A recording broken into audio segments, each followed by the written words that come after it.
Okay, hi.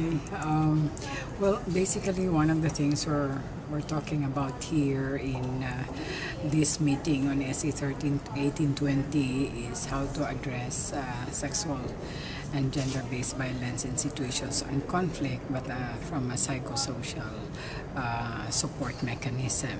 So one of the things that we women who are present here have learned is that we have to look at psychosocial support from the community level. And my experience and work in Sudan, in Darfur, has taught me that we should engage specifically the community in rebuilding their lives, because community-based psychosocial support has its own collectivity, which involves the family, the individuals, the women, and their children.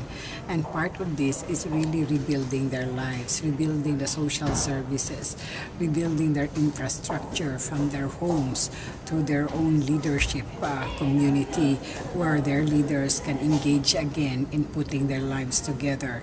Now, I'm specifically talking about the issue of conflict and post-conflict setting and the situations of the IDPs and the refugees, wherein they have been uprooted from their homes or from their villages and brought to another place which are totally new and alien to them.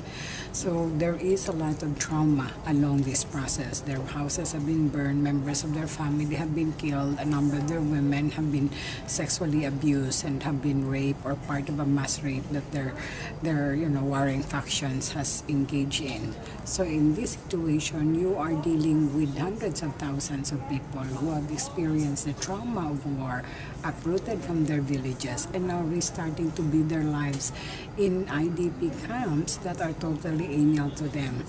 So part of this is a psychosocial support which is immediately much needed, engaging them from building the services necessary, from house to their food, to their food, what do you call that, food distribution, as well as to the health and medical services needed.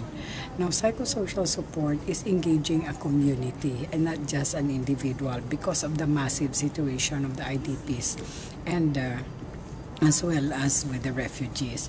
Now, the reason that UN and other international NGOs and local NGOs should start now looking at psychosocial support in a very creative manner is because this has a very long-term impact. We should engage the community-based approaches of rituals as well as ceremonies that would ensure a level of healing and acceptance of the trauma that they have gone through. And these traditional rituals and ceremonies can actually look at a process of healing that would include rebirth, that would include mourning, that would include getting away with the pain that has caused them during the period of this war and will continue to do so. Now, the impact of community healing is double. On two phases.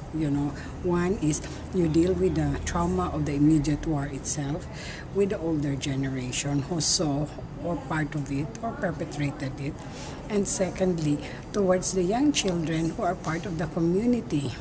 Now, this is where we come in about the whole issue of intergenerational trauma, wherein the trauma of the war goes on from generation to generation because the oral history is really handed down to them.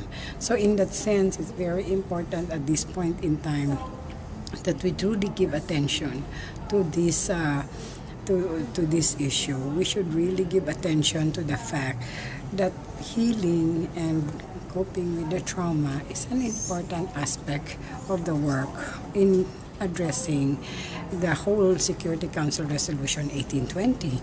We cannot just talk about addressing sexual violence without looking at psychosocial support as part of the mechanism of the 1820.